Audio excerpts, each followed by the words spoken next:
Está no UOL Daily Fin, seu resumo diário de notícias e negócios de uma forma simples e descomplicada. Meu nome é Gabriel Branco. E eu sou André Hermeto, de volta aqui com vocês como voz desse podcast. E a nossa missão, a gente não esquece, né, Branco? Trazer 3 assuntos essenciais para o seu dia com contexto e um olhar crítico. Lembrando que no fim tem o nosso giro completo dos mercados, para você conferir o que mais mexeu com o humor dos investidores. Hoje é terça, 31 de março, então já pegue seu café, procure um lugar confortável e fique aqui com a gente.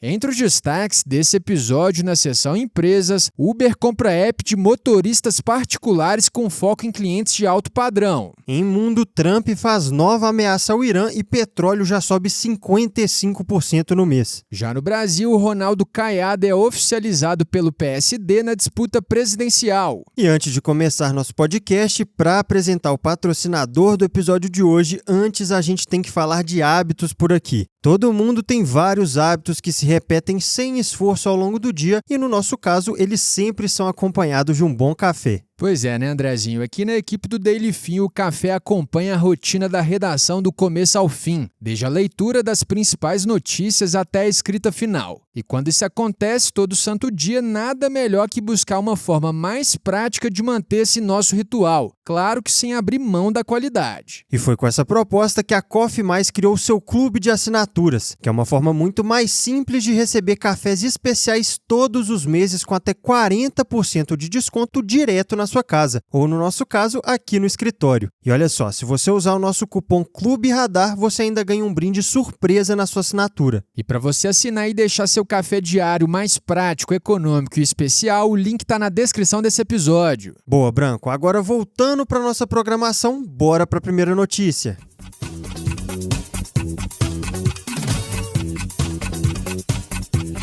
No mundo dos negócios, a Uber anunciou ontem, dia 30, a compra da Blacklane, que é uma plataforma alemã de motorista particular. E o objetivo aqui é bem direto, conquistar os clientes de alta renda. E a gente não está falando de uma plataforma qualquer não, né, Branco? A Blacklane foi fundada em 2011 e hoje opera em mais de 500 cidades de 60 países, incluindo o Brasil, conectando passageiros a motoristas profissionais em carros de luxo. Mas, claro, com tarifas bem mais altas do que as de apps tradicionais. E o time dessa compra não é coincidência, não. Dias antes, a própria Uber já tinha lançado o Uber Elite, uma categoria acima do Uber Black com corridas agendadas e motorista profissional. Só que, por enquanto, está restrita aos Estados Unidos. Ou seja, por trás do business, o recado é que a demanda por serviços premium vem crescendo no mundo todo, puxada por conforto, exclusividade e segurança. No Brasil, tem um exemplo bem claro disso, que é a Rino, um aplicativo que opera só com carros blindados na Grande São Paulo e que viu as corridas crescerem 3.600% em 2 anos. E esse dado conversa com um contexto maior. O Brasil já é o maior produtor de carros blindados do mundo e tem cerca de 400 mil veículos desse tipo em circulação.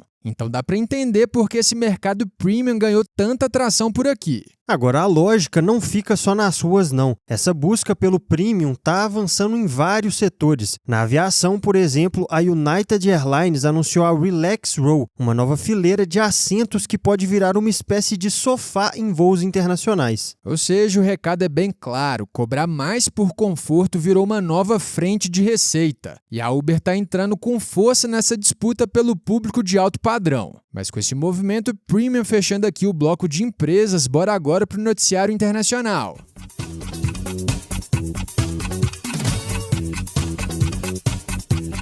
Agora no bloco internacional, a tensão no Irã não dá trégua e a guerra segue produzindo sinais bem mistos. Ontem, Donald Trump voltou a ameaçar o regime iraniano e diz que pode obliterar o país caso um cessar-fogo não seja fechado em breve. Agora, o alerta mais sensível aqui, Branco, é o alvo que entrou no radar. Entre as possibilidades estaria a ilha de Karg, que responde por 90% das exportações de petróleo do Irã. Lembrando que o país é o 4º maior produtor do mundo. E, ao mesmo tempo, a presença militar americana na região segue crescendo. Milhares de novos soldados americanos começaram a chegar ao Oriente Médio, incluindo fuzileiros navais e paraquedistas. E no total, os Estados Unidos já têm mais de 50 mil militares por lá. E não para por aí não. Trump também estaria avaliando uma operação para extrair cerca de 450 quilos de urânio enriquecido do Irã, algo visto como complexo e arriscado. O Pentágono, por sua vez, estaria se preparando para semanas de operações terrestres no país. Agora, no campo diplomático, o cenário fica ainda mais confuso. Apesar das ameaças, ontem Trump afirmou que o Irã aceitou a maior parte das 15 exigências americanas para encerrar a guerra. Só que Teherã rebateu chamando as propostas dos Estados Unidos de fora da realidade desproporcionais, dizendo que não houve nenhuma negociação direta com Washington. Enquanto isso, o conflito segue se espalhando. Ainda ontem, o Irã atingiu uma refinaria em Haifa, no norte de Israel. A OTAN interceptou mais um míssil iraniano rumo à Turquia, sendo o quarto do tipo, e a União Europeia prolongou sanções contra o Irã até abril de 2027. E teve impacto até dentro da Europa, né, Andrezinho? A Espanha fechou o espaço aéreo para aeronaves dos Estados Unidos envolvidas em operações contra o Irã e recusou o uso de bases em seu território.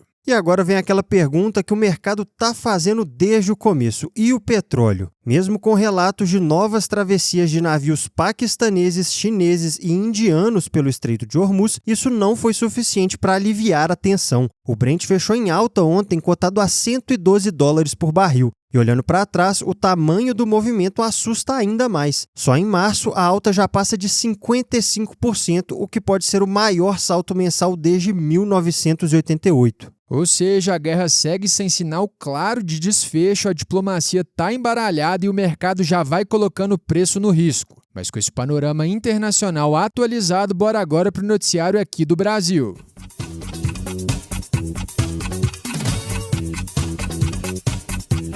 Começando o bloco de Brasil, a corrida à presidência ganhou um novo nome ontem. O PSD oficializou o governador de Goiás, Ronaldo Caiado, como pré-candidato ao Planalto. Segundo o presidente do partido, Gilberto Kassab, a escolha veio porque Caiado teria mais chances de chegar ao segundo turno. E o contexto aqui é importante. Essa mudança começou na semana passada, quando o governador do Paraná, Ratinho Júnior, que era visto como favorito, acabou desistindo da disputa. E tinha mais gente nesse leque do PSD. O governador do Rio Grande do Sul, Eduardo Leite, também era um nome cotado e acabou expressando frustração com a decisão do partido. E assim o tabuleiro de 2026 vai se mexendo e agora o PSD tenta emplacar o Caiado como alternativa na corrida presidencial. E seguindo no noticiário político nacional, Branco, teve um novo capítulo envolvendo o ex-presidente Jair Bolsonaro e o STF. O ministro Alexandre de Moraes deu 24 horas para a defesa explicar um possível descumprimento das medidas impostas durante a prisão domiciliar. Essa decisão veio depois que começou a circular nas redes um vídeo gravado por Eduardo Bolsonaro durante o Fórum Conservador CEPAC nos Estados Unidos. Na gravação, o ex-deputado disse que estava fazendo o registro para mostrar ao pai. E o ponto central aqui é que Bolsonaro está em prisão domiciliar para se recuperar de uma broncopneumonia. E nesse período está proibido de usar celular ou qualquer outro meio de comunicação externa. Então a cobrança de Moraes é justamente para esclarecer se houve ou não a violação dessas regras. Agora, para fechar nossa sessão Brasil com um tema que pesa direto no bolso, os juros médios cobrados pelos bancos no cartão de crédito rotativo subiram para 436% ao ano. Essa é de longe a linha de crédito mais cara do mercado. E o Banco Central trouxe um retrato bem pesado. Em janeiro, 40 milhões de brasileiros estavam endividados nessa modalidade, que é usada por quem não consegue pagar o valor total da fatura no vencimento. No total, 101 milhões de pessoas usam cartão de crédito no Brasil. E o problema vai além do rotativo, né, Branco? Porque, no geral, o comprometimento da renda das famílias com dívidas voltou ao maior nível da série histórica, que é de 29,3%. Ou seja, o cenário é de juros bem altos, muita gente presa no rotativo e a renda cada vez mais comprometida. Mas com esse giro pelo Brasil fechado, bora agora conferir o nosso fechamento dos mercados.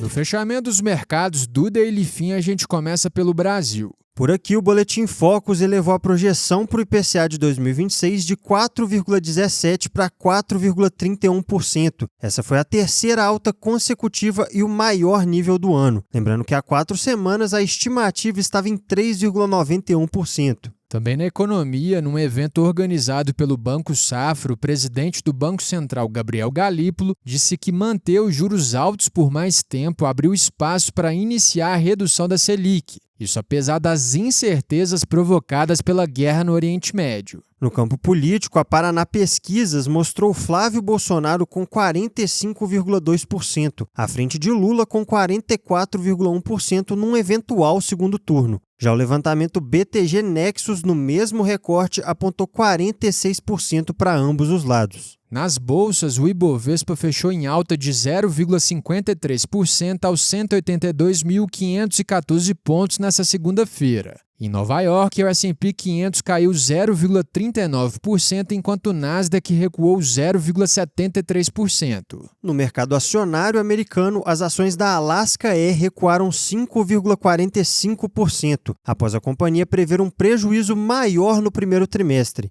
A piora refletiu a disparada no custo do combustível e as inundações no Havaí, que afetaram a demanda. Também foi divulgado que a Strategy, empresa de Michael Saylor, interrompeu uma sequência de 13 semanas consecutivas de compras de Bitcoin. E para fechar, o dólar subiu 0,12% aos R$ 5,25. É isso aí, Branco. Mas agora que encerramos essa sessão, terminamos mais um episódio. Se você curtiu o nosso conteúdo hoje, já segue a gente aí e ativa o sininho para não perder os próximos. E lembrando aqui para a turma que essa é a versão em áudio da nossa newsletter. Ela chega todo dia às 6 horas da manhã no seu e-mail. Por lá você encontra mais detalhes e outras sessões que não cabem por aqui. O link de inscrição está na descrição desse episódio. E se esse episódio te ajudou, não guarda só pra você não. Já compartilha com os amigos e com a galera do trabalho. Até porque todo mundo merece ficar bem informado. A gente se vê amanhã no próximo episódio. Valeu, pessoal!